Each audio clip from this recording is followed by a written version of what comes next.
I am so glad you're here with me today. By the end of this video, you are going to be an expert at helping guide your child to learn and grow, all while using these educational posters. I am Becca, a former preschool teacher turned mom of 4. All of these products at Hadley Designs, including these posters, are hand-drawn by me. Our mission here at Hadley Designs is screen-free fun, screen-free learning, and providing you with the tools to do that with your own children. I love these posters. You can see they're actually hung in the space behind me here. We use them all of the time. I get asked all of the time as well, what's the best way to hang these posters? How do you hang them? I personally love to use painter's tape because it doesn't damage my walls. These ones have been up with painter's tape for, I couldn't even tell you how long, a really long time. So it has held up really well for me. I've also seen people use command strips. We've seen people frame them. There's tons of different ways that you could do that. People have pinned them up on bulletin boards. Whatever works for you, but they are laminated, super durable. But what is most important about these posters, and the easiest way you can find success with them, is by simply putting them in your child's space and talking about them as you go throughout the day.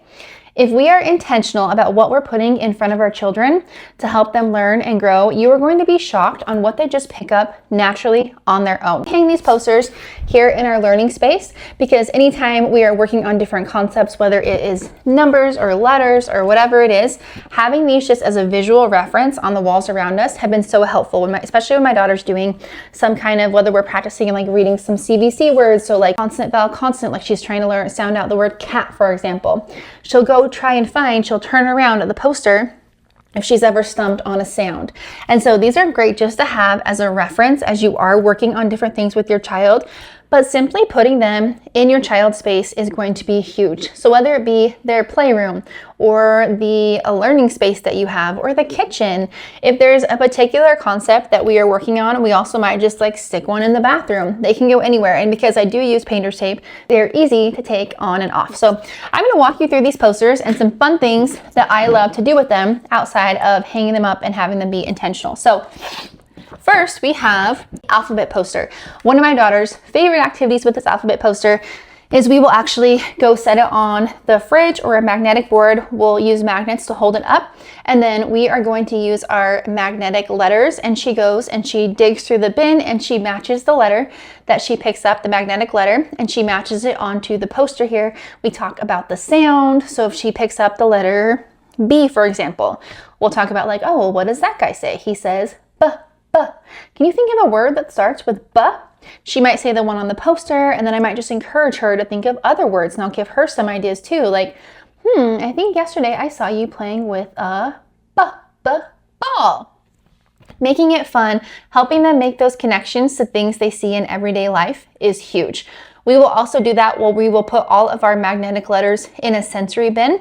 We'll have her dig through and she can grab them one by one, have the poster sitting here on the table next to her, and she will match the letters onto the poster. Again, talk about the sound. That is huge.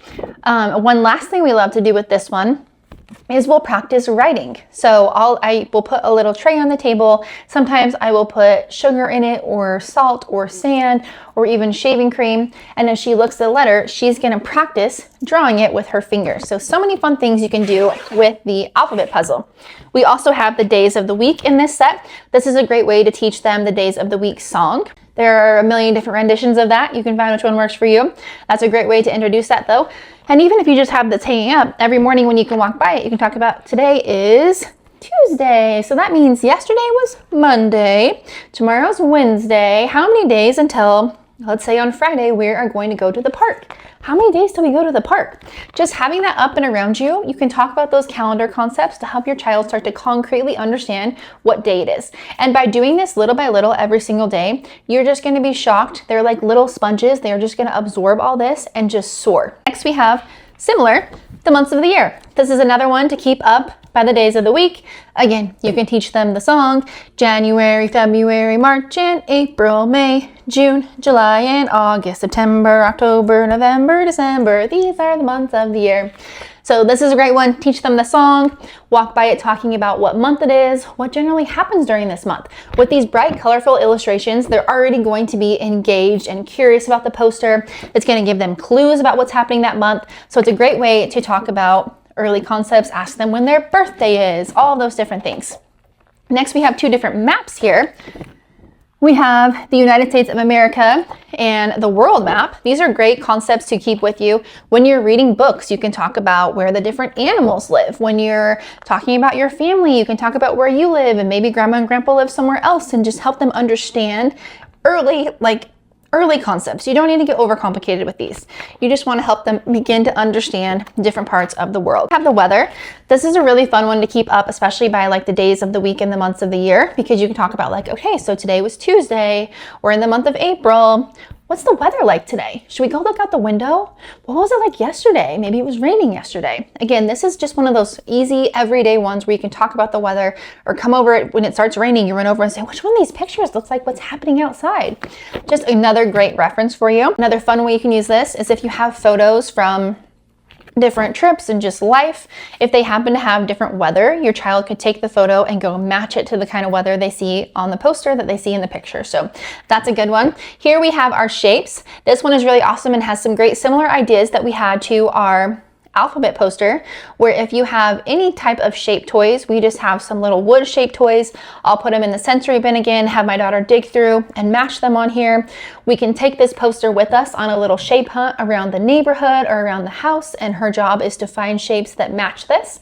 So the shape one is a great reference. Again, you can just use it as a reference as your child is learning at home. Next, we have our numbers poster. This is numbers 1 through 10. This is a great way that they can just practice early counting. You can have them, so if we're on the number 4, can you show me that on your fingers? And they can show you 4 on their fingers. This is a really fun one for what I call like a number hunt. So if we're talking about, we can go through these one by one or just pick one number, but we can say, we're working on the number 3. Like, can you go find me 3 of something from the kitchen? They have to be the same, 3 of the same. Or maybe you pull out, one fun way to do this is we put little blobs of Play-Doh on each of the letters, and then we'll stick a little spaghetti noodle inside the Play-Doh. And there, my daughter's job is to add the correct number of beads onto the spaghetti noodle to match the number they see here, that she sees here on the poster. Not only helping with numbers, but fine motor. And so having that multi-sensory experience again and visually seeing the concept of that number and having her be the one to build it is really going to make numbers also stick in their minds. We have numbers 1 through 100. This is a great way to have this as a reference, just practicing counting. This could be a fun one too. If you ever have a countdown to maybe you're going on a trip somewhere, you could put a little piece of tape, painter's tape or something over the last day, like there's 27 days until we go to grandma's house. And every day you could add a piece of tape to the number line here to count down the number of days to a trip, just helping them understand. This is also a great way when they start learning to count by like tens, whatever it may be. It's gonna help them with that, practice that skip counting as well. Next, we have our colors. So there are so many fun ways that you can use the color poster outside of it just being a reference. One fun thing that we like to do is throw a bunch of different items into a little container, and they're purposely of this color, like of these different colors. And she'll go through and she'll sort them by setting it on the crayon. She'll pull out all the blue items and put them on the blue crayon. We'll do this a lot with like little tiny blocks that we already have, or there are math cubes or even crayons and pencils. You can go sort them on here. So this is great for color sorting.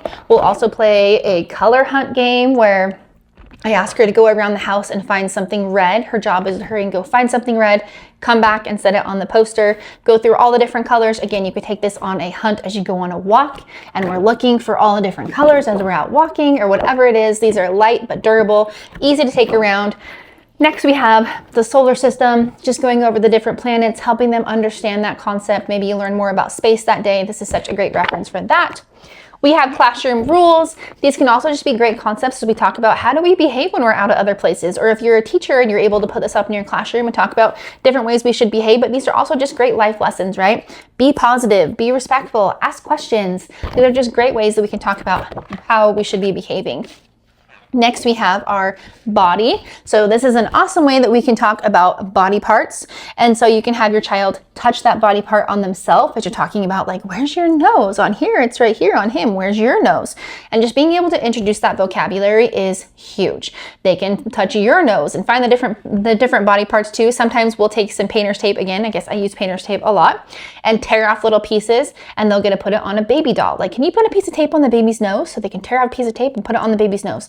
and go through all of the different parts of your body to understand that early vocabulary, which is so important. Next, we have time. This is great as your child starts to get a little bit older and curious about time. You can help your child understand the concepts of how to read a clock and how those different concepts work there. We have all of the different rules listed out to help them understand the longhand, the shorthand, and like how many seconds are in a minute, all those different things. Next, we have emotions. This is such a great one. It's so important for kids to be able to label their emotions. So a few ideas on how to have fun with this poster. We'll put a mirror on the table and my daughter gets to practice making the different faces that she sees. Like, oh, this girl is happy. Can we practice making a happy face? It's also super important that we can label these emotions for one. Talk about how it's okay to feel any of these things. It's okay to feel angry. It's okay to feel frustrated. But what are we going to do when we feel that way? We can talk about the healthy ways, things we can do when we're feeling certain ways. So again, it's healthy to feel all these ways, but what can we do to make ourselves feel better or whatever it may be? So we can practice making these faces. Whenever your child is having big emotions, you can guide them over to this poster and ask them to point out how they're feeling and then go from there to talk about what we can do when we're feeling that way. Last but not least, we have money. So again, this is great as your child is getting more interested in money, getting a little bit older. We talk about all the pieces that make up a dollar, how much each of the coins are worth. You can match this with real coins that you have them match it onto the poster, have them practice adding and subtracting that way. This is a great guide to have to help them learn and grow. What is so important with all of these posters is that we are intentional. We're intentional about what our children are seeing each and every day because they truly are little sponges that are going to absorb everything we're putting in front of them. So we need to make sure that we're intentional with that. Have these posters in their space, split them up, put some in their room, some in the playroom, some in the bathroom, some in the kitchen, whatever it may be. But by making sure that we are exposing our children to this instead of screens or letting the world choose what they're exposed to. And it doesn't have to be hours and hours a day. It can just be a couple minutes a day and you will be shocked with how much your child catches on. They're gonna love that intentional time with you and you are going to be amazed at how much that they learn and they grow and learn to love learning. And that is our goal here at Hadley Designs. Let me know what you think. Make sure to follow me along on social media. I am sharing every single day fun, hands-on, screen-free learning activities for you and your kiddo to do together to help them have fun, learn, and grow.